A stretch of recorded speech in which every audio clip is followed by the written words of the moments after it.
Oi, pessoal! Eu espero que esteja todo mundo bem, na medida do possível, nesses dias de isolamento. E considerando a situação atual, a única forma que a gente está tendo de atender os pacientes é através da terapia online. Então, hoje eu vim trazer um vídeo para vocês, na realidade, com uma demonstração sobre como funciona essa modalidade de terapia e tentando esclarecer um pouquinho das dúvidas de vocês quanto a isso. Então, eu convidei uma amiga minha, Fernanda, que vai estar fazendo uma demonstração fictícia comigo sobre uma sessão de terapia. Na realidade, nós vamos fazer duas. E aí, dentro dessas sessões, eu vou estar tentando esclarecer um pouquinho as dúvidas que geralmente as pessoas têm quanto a essa modalidade. Então, espero que vocês consigam aproveitar, espero que isso esclareça para vocês um pouquinho sobre como funciona uma sessão.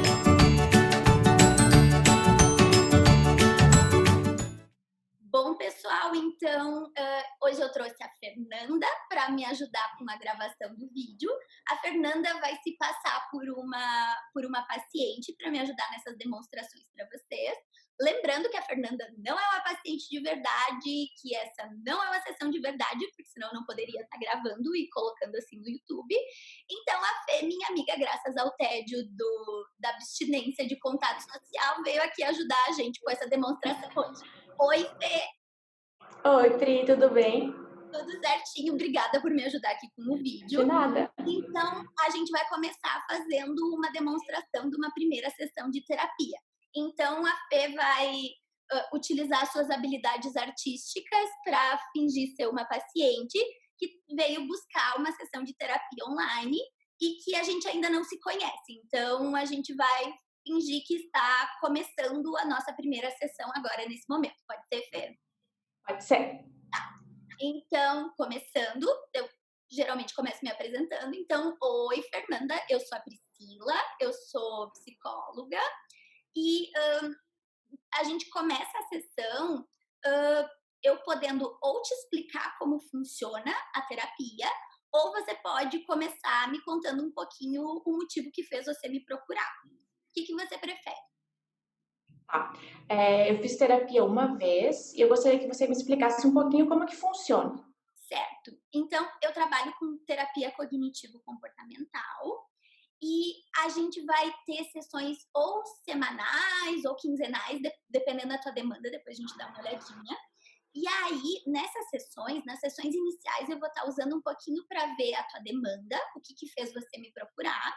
E aí, a gente vai estabelecer algumas metas terapêuticas, alguns objetivos teus com a terapia. E aí, depois dessa fase inicial, a gente vai começar a intervir mais diretamente nas coisas que vão acontecendo. Você vai ver que não é assim tão separadinho, mas depois vai ser mais fácil da gente intervir nas coisas que estão te incomodando, Tá. certo? Você tem Certo. alguma dúvida sobre as sessões, sobre a terapia? Acho que não. Se eu tiver alguma dúvida, eu te pergunto. Isso, inclusive adoro feedback, isso vale aqui para nossa demonstração e vale na vida real. Adoramos feedbacks de pacientes, qualquer coisa que os pacientes não estiverem gostando, não estiverem entendendo, vai perguntando você, Fê, como minha paciente falsa, também pode ir perguntando se não for entendendo alguma coisa na nossa sessão, ok? Tá bom, ok. Fernanda, você quer me contar um pouquinho do que te fez me procurar? Sim. Eu percebi que ultimamente eu tô bem ansiosa, né? A ansiedade já é um sentimento que me acompanha há alguns anos. Eu fui convidada recentemente para dar uma palestra e isso é uma coisa que me deixa bem ansiosa, Uhum, falar em público. uhum. Então, eu tô te procurando por isso, para melhorar essa questão, para eu ficar menos ansiosa antes de fazer, né, de dar essa palestra, de conversar com outras pessoas. Certo. E aí, agora o que a gente faz é explorar um pouquinho mais essas demandas dos pacientes. Então, as primeiras sessões geralmente são para a gente explorar um pouquinho mais. Então, a ideia aqui vai ser ver há quanto tempo isso está acontecendo, quanto que atrapalha na vida da Fernanda, enfim, o que fez com que isso tivesse uma importância suficiente para ela querer trabalhar em terapia. Eu acho que, quem sabe, a gente pode demonstrar mais um pouquinho, só para as pessoas terem um pouquinho mais de noção sobre como acontece. Então, eu vou seguir com algumas perguntas para tentar entender um pouquinho melhor essa queixa que você está me trazendo, pode ser? Pode ser. E, Fernanda, faz tempo que você tem esse sintoma? Ele começou de um tempo para cá? Como é que é isso na tua vida? o sintoma da ansiedade ou isso de falar em público? Eu acho que pode ser os dois, me parece que os dois vão estar conectados, só às vezes não aparecem, pode ser separado ou pode ser juntos também, né? Tá. Ele começou há uns 2 anos, que eu percebo que ele tá, assim, mais intenso. Tá nisso de apresentações em público, então faz mais ou menos uns 2 anos. Isso. E a ansiedade na tua vida, ela começou também mais ou menos há uns 2 anos ou não? Não, a ansiedade usou 7, 8 anos. Eu adoro porque a gente usa as atividades artísticas aqui para falar de ansiedade, todo mundo tem, então assim, Todo não precisa nem mentir para entender o que não. é, né? Então, basicamente, numa primeira sessão, a gente ia explorar isso um pouquinho mais e provavelmente a ideia é fazer o link de, por exemplo, dá uns 8 anos, quem sabe teve alguma coisa que aconteceu, que começou naquele período, se veio desde sempre, em situações que ela mais se manifestou, para basicamente a gente poder entender melhor esse sintoma, isso que está incomodando o paciente, a gente poder ver qual que é a melhor forma de trabalhar isso. Então, aqui é o nosso exemplo de uma sessão inicial, e a gente vai fazer o de uma sessão intermediária, de uma sessão mais ou menos no meio da terapia, quando a gente já fez essa investigação, para vocês também poderem saber a diferença. Ok, pessoal, então agora a gente veio fazer uma simulação da Fernanda, aquele mesmo exemplo de paciente que ela trouxe na primeira sessão. A gente agora vai fazer um exemplo como se essa paciente já tivesse feito várias sessões, já tivesse mais familiarizada, eu com ela, com o histórico, com as dificuldades, e ela com a terapia também. Então, aqui a gente vai fazer um exemplo de uma sessão intermediária da terapia também, para vocês terem um pouquinho de noção. Então, a gente combinou que a Fernanda vai começar a nossa sessão trazendo um problema que ela teve na semana com essa questão de apresentação em público. O que eu mais percebo antes de uma palestra, por exemplo, são os sentimentos que ficam o dia inteiro na minha cabeça e parece que eu fico remoendo eles o tempo todo. Eu acho que é isso que mais me atrapalha, o que mais me deixa ansiosa.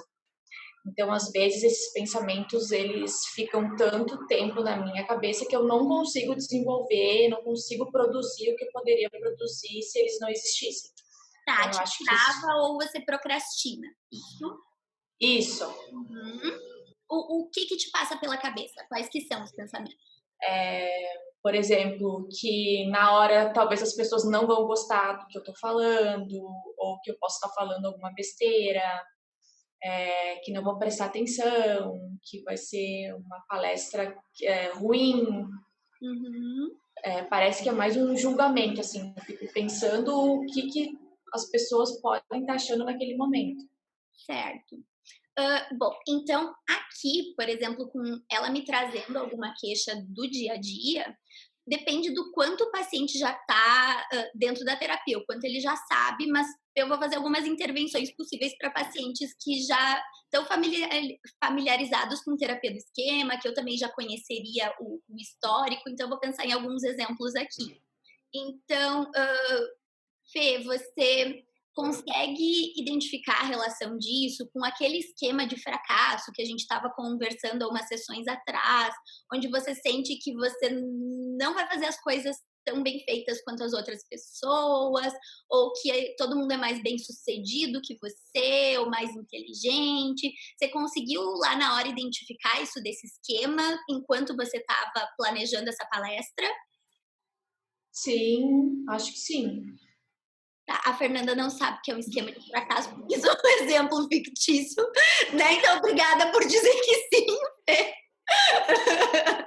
Então, o que acontece com os pacientes é que no começo eles não identificam essas coisas, eles só trazem os problemas. Depois, geralmente é mais comum eles identificarem depois que passou a situação, e depois de um tempo eles vão conseguindo perceber na própria situação de tipo, ai, tô travada porque ativou ali um negócio de fracasso, tô achando que a minha palestra vai ser a pior palestra do universo, que eu não sei fazer isso. Então, quanto mais a pessoa vai ficando familiarizada, mais fácil de perceber isso no momento em que está acontecendo. E aí, quando percebe. Oi, Fê. Mas aí esse esquema, ele durante o tratamento com a terapia, ele vai sendo explicado, o paciente consegue identificar, eu queria entender o que são esses esquemas. Sim, a gente vai explicando, tipo, primeiro teoricamente, sabe? Então, os pacientes preenchem questionários e coisas, a gente identifica quais são os esquemas mais prevalentes. E aí, a gente identifica primeiro racionalmente, a gente vai ler, vai entender o que que é com exemplos, e depois a gente vai vendo exemplos de vida do paciente. Por exemplo, esse seria um exemplo que você traria. Se fosse mais no começo, eu iria ajudar para puxar de tipo, olha, esse é um exemplo de esquema de fracasso. Se fosse uma sessão já mais adiante, onde você já sabe disso, já sabe fazer o link, a gente só ia linkar com sentimentos, com estratégias de enfrentamento, de tipo, ativou isso do esquema, eu senti que eu ia fracassar e eu travei, então eu não fiz nada da palestra. Então a gente vai linkando com isso e muitas vezes a gente vai linkar com o histórico, de tipo, lembra que você me contou que quando você era criança, você tinha um irmão que sempre conseguia fazer as coisas melhor que você, e aí você se sentia mais ou menos da mesma forma. Então a gente vai fazendo esses links, e a ideia é poder te dar mais autonomia de decisões. O que acontece? Nesse exemplo ali, você citou que, de novo, é fictício, gente. Nesse exemplo que a gente inventou aqui, a Fernanda pensou que não ia conseguir fazer direito e ela travou. Ela não fez nada, ela não planejou. E aí, quando a gente tem consciência disso e a gente vai trabalhando essas ativações, o que acontece é que naquele momento, a Fernanda, quem sabe, vai ter a escolha de utilizar outras abordagens que não seja o travar. Então, quem sabe lá na hora, a Fernanda vai poder, tipo, tá, eu tô sentindo que eu vou fracassar e que todo mundo vai odiar, mas eu sei que isso vem do meu histórico, quando eu sentia isso e aquilo do meu irmão, e nessas horas eu sentia falta de alguém me orientar como eu poderia fazer melhor, por exemplo.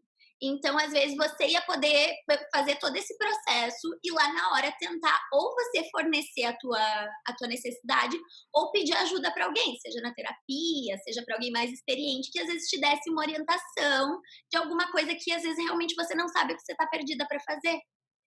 Deu para entender, Fê? Porque daí assim também as pessoas que Sim. estão assistindo o vídeo vão, se você conseguir entender, provavelmente eles também vão conseguir entender a explicação. Não, deu para entender sim. É que como eu já fiz terapia há alguns anos, eu acho que talvez eu já cheguei aqui com a demanda falando, eu tenho esses sentimentos, eu percebo que isso me trava. Eu acho que muitas pessoas não têm essa consciência, né?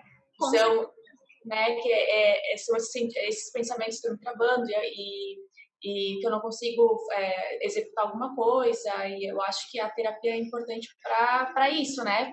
Não só para essa situação, não só para essa situação específica que nós estamos falando aqui, por exemplo, do medo de falar em público, mas para outras questões, né, que podem acontecer junto com isso.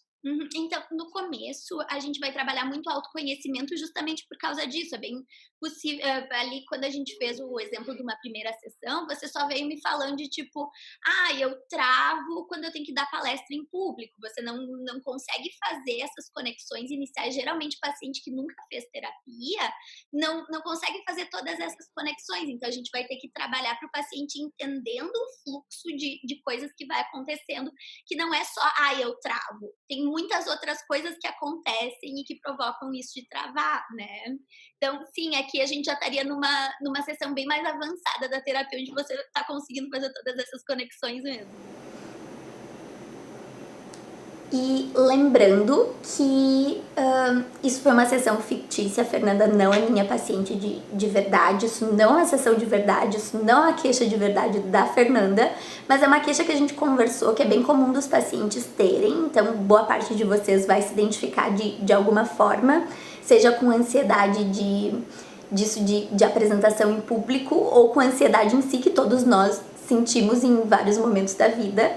Então, eu espero que isso esclareça um pouquinho para vocês e deixando claro que a terapia online ela é um método que já é utilizado, que já é autorizado pelo Conselho há bastante tempo. Inclusive, tem dentro do site do Conselho Federal de Psicologia, vocês conseguem acessar o EPSI, que tem o cadastro de psicólogas que são autorizadas pelo conselho a atender online.